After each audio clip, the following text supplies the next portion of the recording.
Stephen, let me start with you. Yeah. As a crew from Toronto, how did you choose to focus on this team in Washington, D.C.?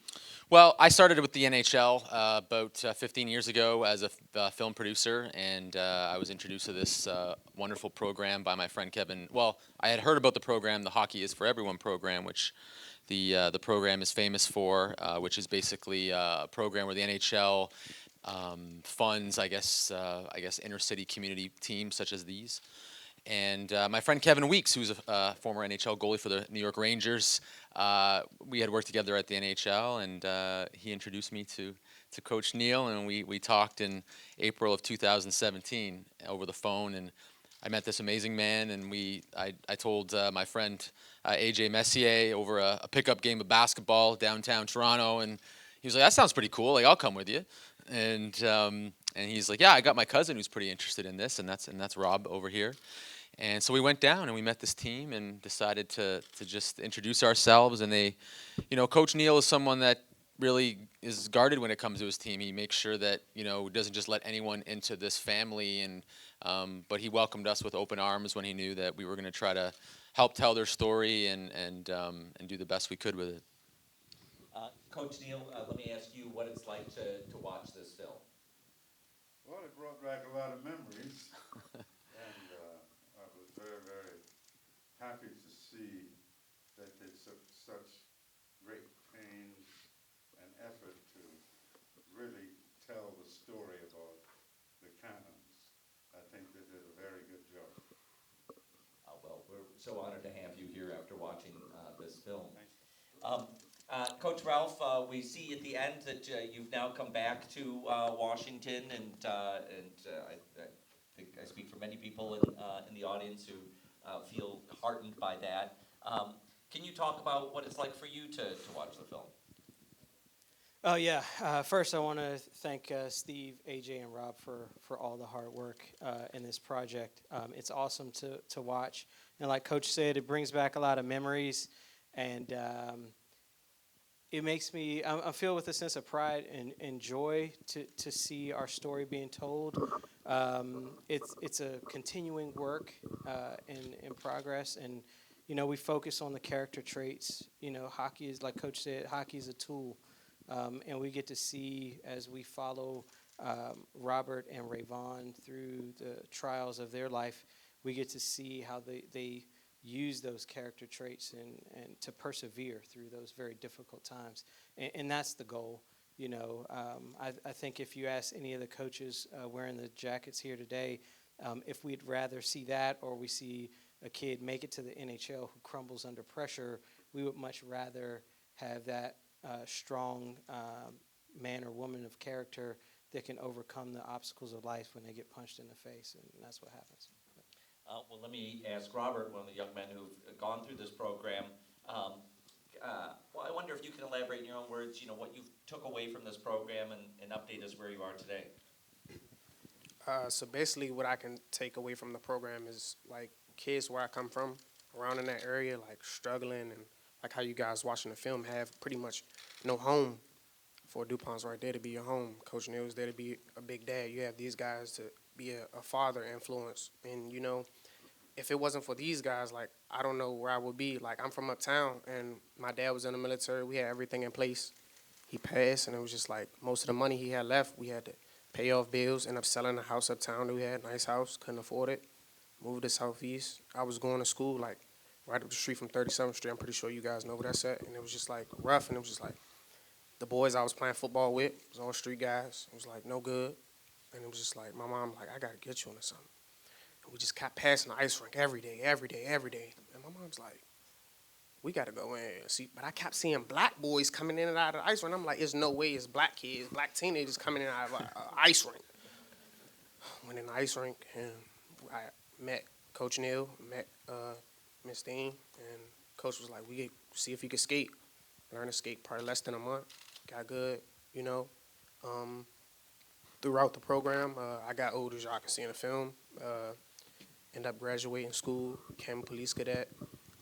Went to UDC for 2 years, and I pulled back because I felt like if I were to lose my life out here in the street, like providing for the community and doing what I'm supposed to do, that, my mom, so I double back. I went federal government level now, so I'm federal for Veterans Affairs, like not too far from the White House, and my pay's doubled, so I'm doing very good. But thanks, guys. I feel like, but I'm an active person, so I might end up jumping back into that pretty soon. But I just needed time to, get my mind together and I needed something more laid back, just to balance me and my mom. I'm representing her, and also Will is Rayvon. They have things to do. My mom, she's doing, she's trying, she's doing. But if it wasn't for this man right here, and these gentlemen right here, and that guy right there in the crowd, Brian King, man, these guys are amazing. All these Coach Hank, these guys, I don't know where I would be today, honestly. Thank you. Thank you for sharing your story with us. Thanks, man. That's awesome. Let me take some questions from the audience. If you raise your hand, I can call on you. Don't be shy. Not all at once. Yeah, okay. In the back, I can stand up so I can hear you. I know Coach Neal pretty well. I've been with him for 20 years. But I do have a question pertaining to the film. And like what Robert Lynch said, he had inspiration. His mom and aunts and people in his family were police officers or nurses.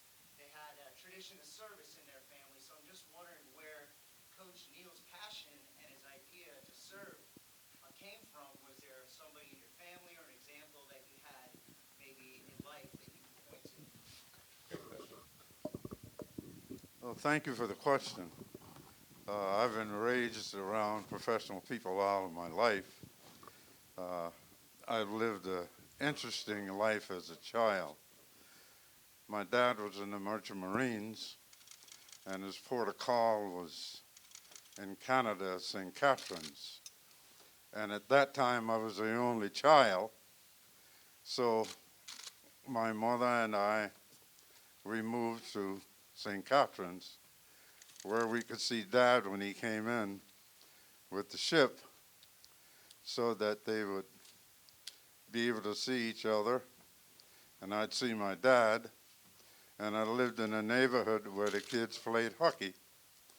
And in the summer, I would be playing tennis with them, and then in a short while I'd go home and be with the rest of the family at home. So I had the opportunity to do something new and fresh because I had seen hockey being played. I've seen skates put on people and skated, but I had the opportunity to do it, so naturally I was inquisitive and I wanted to try. And doing what the kids did in the neighborhood, I followed along with them. And I became to fall in love with hockey. And so, jumping some years now to when I had a son, so I had him do some of the things that I did. I taught him to skate at a very young age, starting with roller skates, then into ice skates, teaching him skiing and all of these things. So when we moved into the neighborhood where he was young, and I started helping the people in the neighborhood start a youth program there, which I started with football, baseball, and track. We later added basketball. And when it would get cold, I went out into the driveway and sprayed the driveway down with water, and my son and I would get out and play with puck and stick. And the wife would always say, "Please don't hit the car." So the other kids would see us in the neighborhood. They wanted to do the same thing. So I got sticks, and we were playing our tennis shoes out in the driveway in the winter. The wife would fix hot chocolate. My son come up with the idea that we ought to play hockey on ice. Since he could ice skate and the other kids couldn't, I had to teach the other kids to skate. So after they learned to skate and playing with the puck was easy because they did that first. Then my son come up with the idea, I should start a team. So we started a team. Then we didn't have any equipment or anything. So it was just about 12 of them out there. So one day, this young man was peering through the glass. And I went over to him and I said, you want to play hockey? He says, I can't skate. I said, I'll teach you to skate. I said, but you got to ask your parents. Well, this is a rink wherein they didn't want kids to be around. And I happened to rent the ice, so I had an opportunity to use the ice. But to have kids just walking around and being at the rink, they didn't want them there. So I made it possible for these kids to come into the rink. So this young man comes back, he has his mother, and the first thing that come out of her mouth was, I don't have any money. And I told her, I'm not asking you for money, I'm asking you for your child. So she says, well, I'll let him play if it's all right with you. So I said, yes, the ices have been paid for already, and I'll get him the skates, and he can come out with us. So he learned to skate, and it was about 2 or 3 weeks. He had a stick in his hand, and he was beginning to do pretty good. So one day, on a Wednesday, we were there, and he comes up, he says, I brought 3 of my cousins, can they come out? And I told them, I said, well, you have to ask your parents. And they came out with the same thing, we don't have any money. I said, we want just your kids. They said, but how are they going to get home? So then I bought a truck so that I could carry these kids back home. And then it got to the point where I found out that some of these kids hadn't eaten the whole day, so that they would come to me and practice. So one time, one of the kids said, Coach, can you make me the last to take me home? I didn't think of it then. I said, sure, I'll be glad to make you last. So when I did, I saw the reason why. No lights in his house, grass about 4 feet tall. You could hardly see to get in the front door. And I never saw the light come on when he went in the door. So that Monday, after that practice, I said, you want to be late going home tonight? He said, yeah, I'll be last.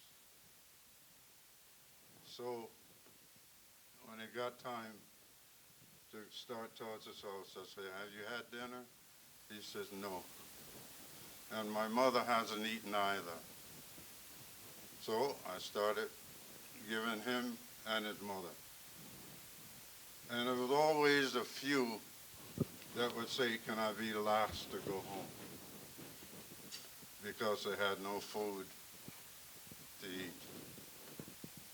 But they would come and pour out their hearts and every piece of energy they have in their body to play hockey and be around somebody who cared about them and that they felt free and they were happy that they were able to at least come into the arena without somebody pushing them away because of who they were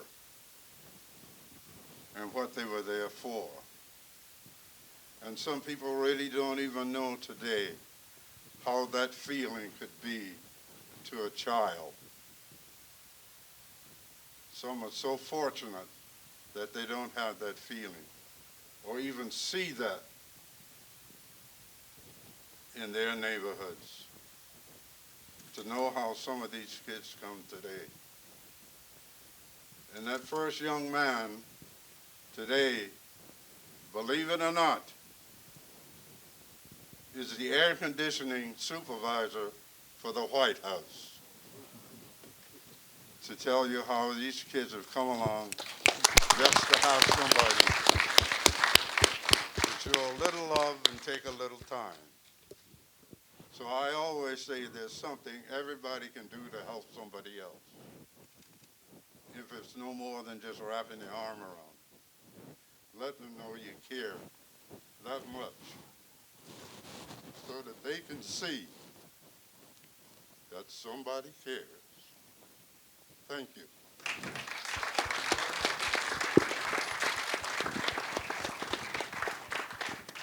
Well, we can't do better than that message that you brought us, Coach Neal. So thank you very much. I thank all of you for being here today, and I thank especially the team from the Cannons. Actually, before you go, I wanted to present Coach with something very special. There was a gentleman from Toronto who heard about what you have done for the community, and he made something very special for you. His name is Tafari Steele. He's a friend of one of the rappers, music that you hear in the music for the show. And well, the first things first, let me just give Coach back his tape. In the movie, he's videotaping, and every time I talk to Coach thereafter, he's like, "You got my tape? Where's my tape?" So I'm going to give you that first, Coach. But this is a custom-made Cannons jersey. AJ, do you want to grab, or somebody there?